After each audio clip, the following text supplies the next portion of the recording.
September 1793, 4 years into the revolution, and France is being torn apart. There is violent insurrection in the provinces and huge losses in the faltering war against Europe. In one blistering defeat, the British Navy takes the port city of Toulon. Europe is eating away at France's borders. France is the single largest country in Western Europe. It's the most populous country in Western Europe. It has been the great military power. And of course, when it entered into the revolution, a lot of its traditional enemies and also a lot of its traditional allies thought, aha, this is our chance to, not to carve a piece off of the actual territory of France, but certainly to enrich ourselves at its expense and to weaken it permanently. France is isolated in the whole of Europe. It's being blockaded by Britain. It's being attacked and invaded by Austria and by Prussia. The people of Paris are seized by a fear that the victory of the counter-revolution will lead to a bloodbath.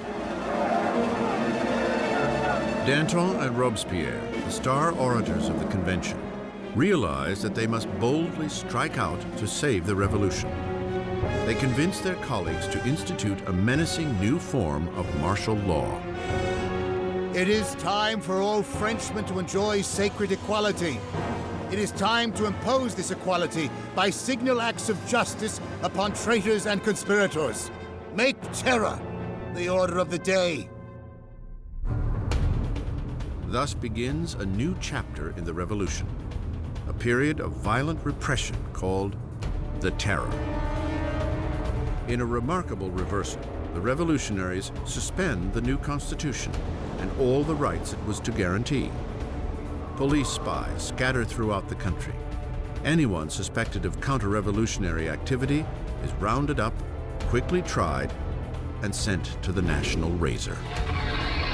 The Reign of Terror was conceived as an emergency government. What they understood by terror was striking terror into the hearts of the enemies of the Republic, so that they would be either scared straight, as it were, or arrested and disposed of.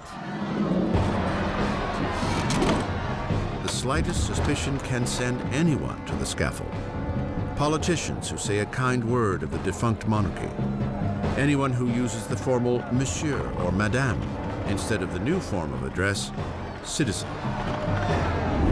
The air is fraught with paranoia. Neighbors denounce neighbors. The incessant rolling of the death carts rattles through the streets of Paris. Execution is absolutely hanging over people's heads in the sense that we know in Paris there are police spies, and there are quite a few police spies everywhere, standing in bread lines, listening to what the women are saying, and turning them in if they don't like what they hear. You could be turned in not just for complaining about the high price of bread, but you could be turned in supposedly even for not being enthusiastic enough about where things were going and the successes of the revolution. So just about anything that would stand out for commentary could get you into trouble. The convention sets up a revolutionary tribunal, expediting trials and executions with ruthless efficiency. To consolidate power, they form a 12-man council and call it the Committee of Public Safety. Ultimately, power had to be delegated to a smaller group, and that group became the Committee of Public Safety. Ultimately, it became 12 people who really ruled France as a kind of collective dictatorship. With his masterful words and revolutionary vision, Robespierre soon emerges as the committee's fiercest guiding voice. And that voice is calling for more blood. One of the paradoxes in Robespierre's political life is that he very early on is a passionate opponent of the death penalty. And of course, this is thrown back in his face later when he becomes an equally passionate proponent of terror and the guillotine. He never particularly responds to that except to say, well, times have changed. The revolution has hardened Robespierre. Once an impassioned supporter of a free press, he now reinstates censorship, a vestige of the old regime. And with the church already under attack, Robespierre stands idly by As one of the most radical revolutionaries, Jacques-René Hébert proposes a new agenda: de-Christianization. When the crisis of the war and internal rebellion is at its height, people begin to say the root of all the problem is priests, is religion. And what we've got to do, if we're ever going to be safe against the enemies of revolution, is destroy the power of the Catholic Church. Superstition, fanaticism, that's what religion's all about, and therefore what we have to do is stamp out this whole thing entirely. Streets carrying the word saint are renamed. Religious icons are destroyed and replaced with tributes to the new saint, Marat. The church came to seem simply the enemy to the radical revolutionaries. Churches and cathedrals are simply stripped of their altars. Stained glass is smashed, statues are smashed. The wealth of the churches is simply carted off. Of course, for European opinion, this was something even more shocking than the death of the king. Not even the Christian calendar is spared. Years are numbered no longer from the birth of Christ, but from September 1792, the overthrow of the monarchy. It is now year 1. Months are renamed according to the seasons. July becomes Thermidor, April, Floreal. Months are broken into 3 weeks of 10 days each. The revolutionary calendar was certainly designed as a kind of weapon against Christianity, against Christian belief. Of course, by having a 10-day week, you'd no longer have Sundays, so people wouldn't even know what day Sunday was anymore. That's what they hoped. The terror spreads across France. Insurrections are put down with a vicious, unrelenting cruelty. In the city of Lyon, where counter-revolutionaries are gaining ground, the Committee of Public Safety sets a brutal example.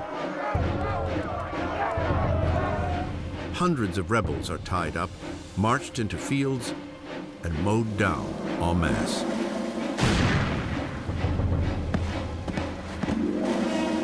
A region called the Vendée, in the west of France, has also become a counter-revolutionary stronghold. Rebels and priests are tied together and packed onto boats that are then mercilessly sunk. Up to 100,000 people are killed in the Vendée alone. In Paris, the blade falls at an ever more frantic pace.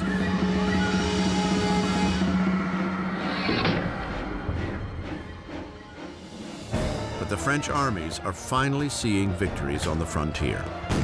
Under a brilliant young commander named Napoleon Bonaparte, the French army sends the British Navy into a demoralizing retreat at Toulon. The revolution is on the rise. Robespierre is at the height of his power. He has taken on the enemies of the revolution and ensured its success through terror.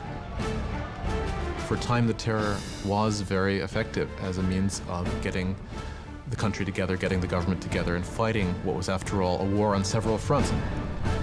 On the Eastern Front and on the Northern Front against external enemies, also a civil war in the Vendée, which was the bloodiest of all, also a civil war against the supporters of the Gironde and other revolutionaries who had turned against the government in Paris. The terror has achieved its goals, but it does not stop, and it will not stop until it devours the very man who unleashed it, Maximilien Robespierre.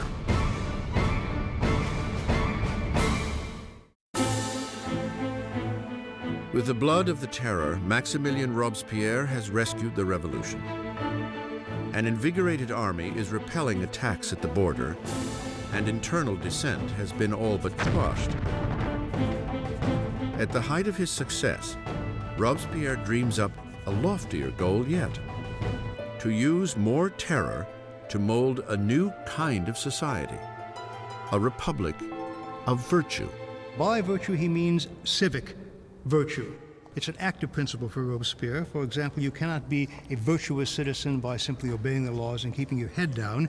You must actively be involved in the work of the state, and that includes for Robespierre destroying the enemies of the state. On February 5th, 1794, Robespierre gives a speech outlining his philosophy. Terror without virtue is disastrous. But virtue without terror is powerless. he associates terror with virtue. Terror at that moment becomes in his thinking an instrument by which you create virtue. But others disagree. For Danton, the revolution is heading down the wrong path.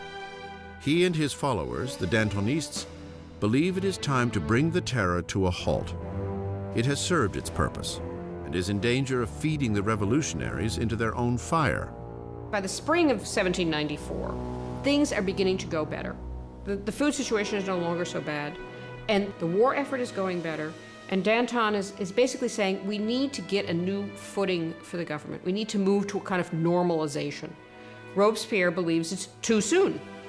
Danton will start organizing a group to argue that we should end the terror.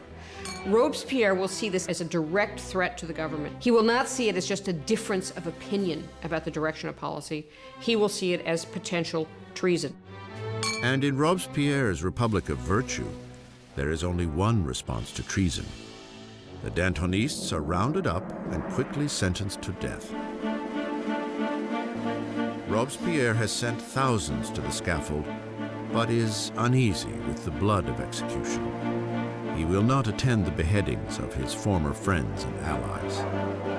As he steps up to the blade, Danton shouts, "My only regret is that I'm going before that rat, Robespierre."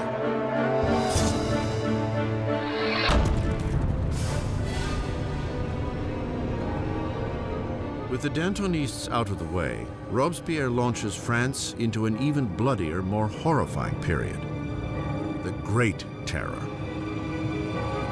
The Great Terror is the name given to the last phase of the terror in the spring of 1794 into the summer of 1794. It's the period at which the tempo of executions really starts to increase, at which the atmosphere of paranoia, particularly in Paris, but really across the country, starts to increase exponentially. You can track the number of executions until it's up to almost 800 per month in Paris, towards the end even more. Paris's executioner is busier than ever. But on June 6, 1794, the roll of the carts comes to a halt. The guillotine hangs silent. Robespierre has declared a new religious holiday, the Festival of the Supreme Being. He wants to replace the old Catholic god with a new one, the goddess of reason. One thing about Robespierre is that he never supported these atheist policies. He believed that people needed a divinity to believe in. And he helped sponsor this cult that was called the Cult of the Supreme Being, with this extraordinary tableau in Paris in, I believe it was June of 1794, which had choirs of people dressed in white singing. You had this kind of papier-mâché mountain that was built in the center of Paris. And then at the critical moment of the ceremony, you had Robespierre himself sort of emerging on the top of this mountain, clad in a toga, and marching down. And I think at this moment, a lot of people felt, all right, who does he really think he is? Does he think he's God here? Does he think he's the king? As the Great Terror spirals on, Robespierre's colleagues see the Festival of the Supreme Being as his departure from the realm of reality.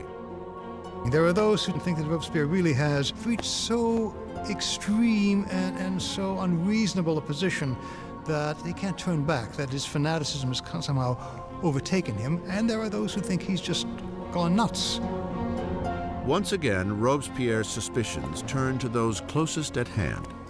On June 27th, now the 9th of Thermidor, he appears before the convention and delivers a speech of threats.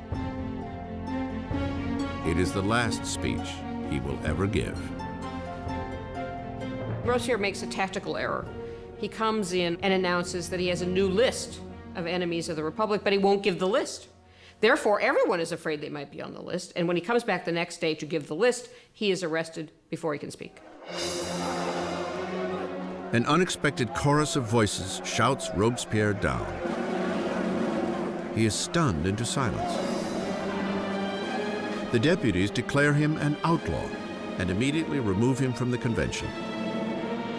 Robespierre and several of his associates are taken to City Hall, where they remain under watch for the night. Shots ring out in the early morning. Guards race to the second floor. They fling the doors open to a grisly scene. One of Robespierre's allies has thrown himself from the window. Another has taken a pistol to his head. And Robespierre is found semi-conscious with a bullet wound to the face, his jaw shattered from an apparent suicide attempt. Robespierre spends his last hours on the table of the Committee of Public Safety, in the very room where he had piloted the Terror to its hideously bloody peak. As he is ridiculed and insulted by his former colleagues, Robespierre is unable to respond. The Grand Master of Oratory has been silenced.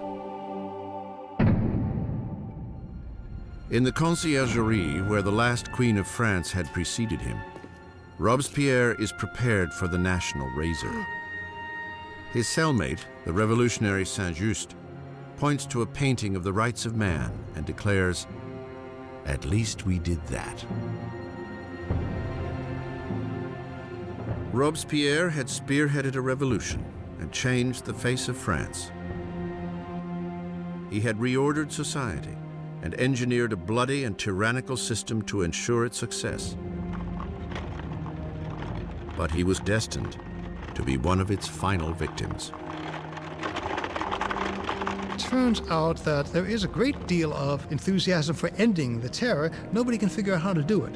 And what turns out to be the case is that the only thing that will end the terror, and apparently the only thing they can all agree upon, is the fall of Robespierre.